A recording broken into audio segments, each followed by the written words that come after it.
Hey, faithful listener. Thanks for tuning in to the P40 Ministries Daily Podcast. This podcast is dedicated to helping you grow spiritually so you can grow personally.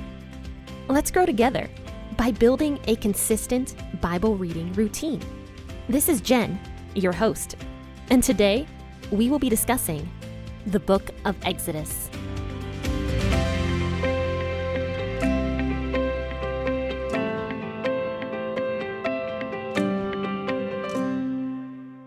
Hey guys, happy Friday, and thank you so much for tuning in to the P40 Ministries podcast. And hi, my name is Jen. I am the host of the P40 Ministries podcast, and today we are going to be discussing a little bit out of the Old Testament. And this is, of course, the last portion of Exodus chapter 24 today that we will be discussing. So I hope you guys have been enjoying the stuff I've been doing on the podcast. For those of you who have been listening for quite a while, I hope you've been enjoying the guests and the people I've been having on the podcast. And I just wanted to throw this out there. My mom actually helped me with the podcast on Wednesday, but I forgot to mention that she helped me do that podcast episode and actually wrote up a thing for me. And I didn't give her a shout out, and I would like to do that now because she really did a great job helping me out with that episode. And even though she was not featured on the podcast, she really helped me out. So I wanted to throw that out there, that my mom is a big help to me in some of this stuff. And also, I would like to say that if you guys have anything that you would like to hear on the podcast, whether it would be you want more guests on the podcast, you want to hear less of my voice, or maybe you want to hear a different kind of intro, maybe you want different music, it doesn't matter. Whatever you guys think, if you have any critiques whatsoever, I would love for you guys to go to my website and let me know a little bit about that. But if you don't have any critiques and you would like to just contact me, and for whatever reason, whether it be a prayer request or you just want to get to know me a little bit more, please feel free also to contact me at www.p40ministries.com/contact. So I'm going to do my commercial now instead of later, just to get it out of the way. So friends, I do a lot of free stuff. I have the podcast and, the blog, and I do a ton of free stuff, and I love doing it. Don't get me wrong. I love having a ministry, and I think it's great. But if you want to support P40 Ministries and help with some of the expenses on P40 Ministries, like for example, it costs a lot of money to maintain the podcast. So if you are interested in helping out, go to the t-shirt shop. That's what it's there for, and get yourself a design. So if you see a design that you like or you think somebody else will like, definitely consider some of my t-shirts, because they are all designed by myself, and either myself or my sister, and I try to keep really high quality stuff in the store. If you actually look at the store, I actually got rid of a lot of stuff, and now I have my basic designs back in the shop, and the t-shirts are really good quality, I believe, and I'm trying to give you guys the best quality product that I possibly can give. So definitely take a look at that, and I'll drop a link to that in the bio of this podcast episode. But friends, we will be talking about Exodus chapter 24 today, verses 12 through 18. So grab your Bible and your cup of coffee, and let's go ahead and read this. I'll be reading out of the WEB version this morning. Yahweh said to Moses, "Come up to me on the mountain and stay here, and I will give you the stone tablets with the law and with the commands that I have written, that you may teach them." Moses rose up with Joshua his servant, and Moses went up onto God's mountain. He said to the elders, "Wait here for us until we come to you again. Behold, Aaron and Hur are with you. Whoever is involved in a dispute can go to them." Moses went up onto the mountain, and a cloud covered the mountain. Yahweh's glory settled on Mount Sinai, and the cloud covered it for 6 days. The seventh day he called Moses out of the middle of the cloud. The appearance of Yahweh's glory was like a devouring fire on the top of the mountain in the eyes of the children of Israel. Moses entered into the middle of the cloud and went up on the mountain, and Moses was on the mountain for 40 days and 40 nights. This is after the whole ceremony that went on Wednesday with the ceremony of God finally making his covenant official with his people, how he was going to bless them if they chose to make God their God, if that makes sense. They had to do all of God's regulations and follow them in order for God to bless them. Now, the interesting thing about this is that God's regulations were so advanced. If you are following along with me while we were going through them, they were so advanced for that time period. It was kind of insane.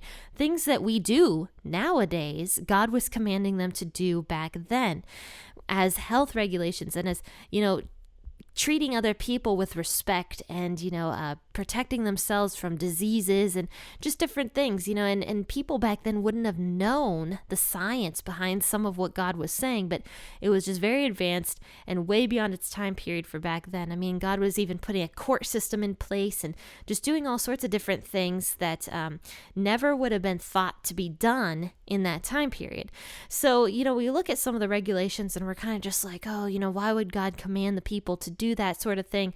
But you have to remember that it was also culturally acceptable back then to do some of that stuff, and God was taking it centuries ahead with the morality of the servants and the slavery and just different things. So God's regulations for the people back then were actually pretty cool because he was teaching his people morality, and a lot of the things that the people were doing back then had no moral basis whatsoever. They were kind of just doing whatever they wanted to do because there were no laws in place. So God was putting these laws in place to protect his people, to allow them to be prolific and to teach them not to eat just a random carcass you find sitting out in the middle of a field and not to get sick from that, and just different things. So God's regulations, as we were looking at them, were all very logical and were all very helpful for other people as well. So God and the Israeli people made a covenant when we talked about this on Wednesday. And they made a covenant and they made it official by saying, yes, we're going to do all these regulations and we accept God's blessing. So it was official. And then Jesus, we talked about Jesus a little bit in the Old Testament, though his name was not yet Jesus. That was not until the New Testament. He came down in the form of an angel. And, he's often called God's angel or the Lord's angel in the Old Testament, and that is the embodiment of Christ. So he came down, and I believe that was what the elders of Israel were looking at when we talked about that on Wednesday. They were seeing Jesus because God had said that he was going to send his angel down to them, and that his angel was a special angel. And it wasn't just an angel like Michael or Gabriel like we've heard about, but this was a special angel whose name was in God. That's what God says. He says his name is in this angel. So that, of course, is his son, who is Jesus. So anyway, we are now on Exodus chapter 24, verses 12 through 18. And it says here that God says to Moses, come up to me on the mountain and stay here and be here, and I will give you the stone tablets with the law and the commands that I have written that you may teach them. So this was God inviting Moses up onto the mountain once again to actually stay there for a little bit and to be with God. I think that's kind of cool that God wanted Moses to be with him. And depending on the version you read, the WEB version says stay here, but other versions say and be here. So God wanted Moses there with him to just talk with him. And we actually learned that Moses was a friend of God and that God would actually come down and just like have chats with Moses on a regular basis. And so I think that's kind of cool. So God wanted Moses up there on the mountain with him so that God could write down the laws on the tablets. And that's where we talk about the first 10 commandments was the ones God wrote in his own hand on these beautifully carved stone tablets. And why were they stone? Because they would last for a long time. In fact, I believe the 10 commandments were stored in the Ark of the Covenant. Now, we know that those weren't the ones God wrote down because Moses smashed those ones and had to rewrite them, but we'll talk more about that later.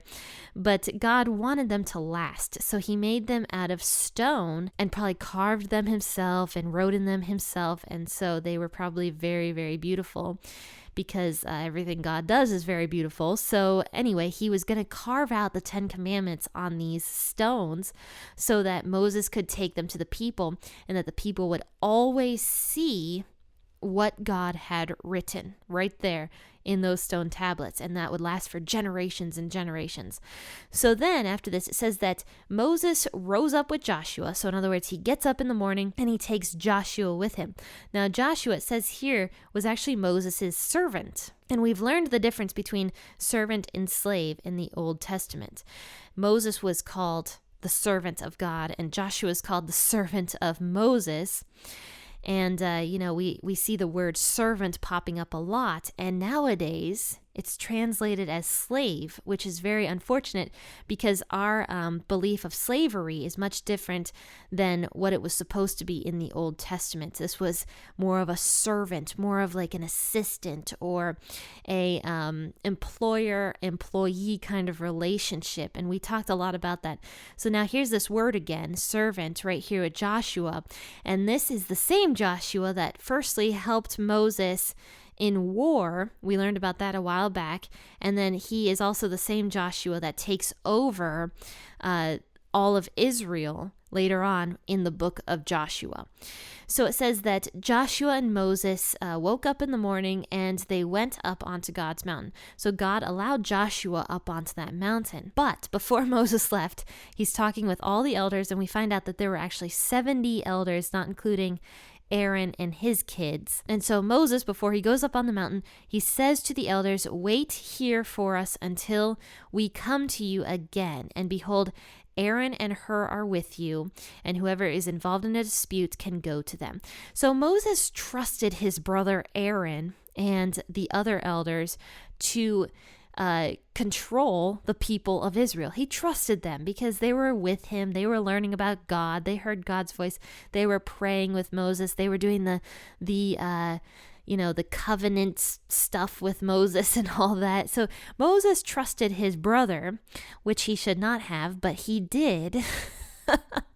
And really at this point, he didn't have a reason kind of not to trust his brother, but we find out later on that his brother could not be trusted, and we'll talk more about that later.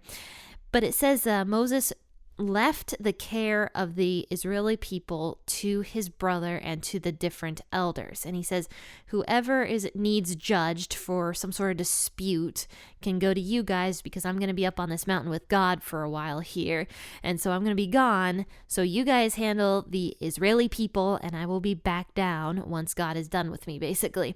So then it says that Moses left Joshua probably with the elders, or at least near with the elders, and it says that Moses went up on the mountain and the cloud covered the mountain. And it says that Yahweh's glory settled on this mountain and the cloud covered it for 6 whole days. I don't know what happened for those 6 days, but Moses was basically inside of God's glory for 6 days. It doesn't say what happened in there, but Moses was there. And then after the 6th day, on the 7th day, he called to Moses out of the middle of the cloud. And I don't know if the Hebrew people heard God's voice at this point or not, but they definitely saw God's presence, because here's what it says here. It says that the appearance of Yahweh's glory was like this consuming fire on the top of the mountain. So it was probably really cool to see. First and foremost, they see this cloud covering the mountain.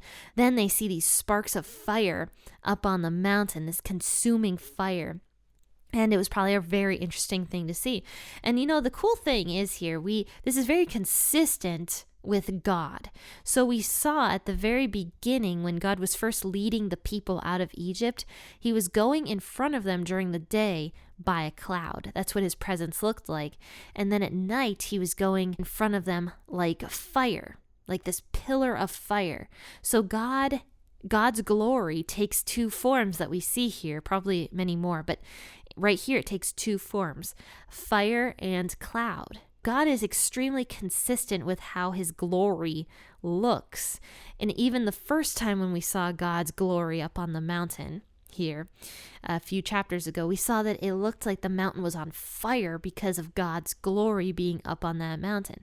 So God is consistently showing us two forms of his glory, which was that cloud and which was the fire.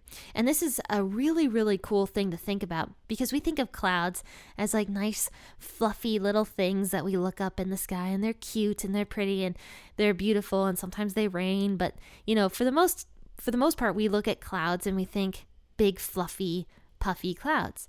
And so when God is showing two forms of himself, he's showing that cloud, that mist, that fluffy thing that we often think about. And that's like almost like God's soft side of his personality, that mercy and love that he's always showing. But then we see fire. When we look at fire, we think power, we think energy. We think we don't want to touch that. I mean, when we have bonfires, I have a funny story actually about that. When my husband and I were first married, we actually have a friend who is kind of silly sometimes.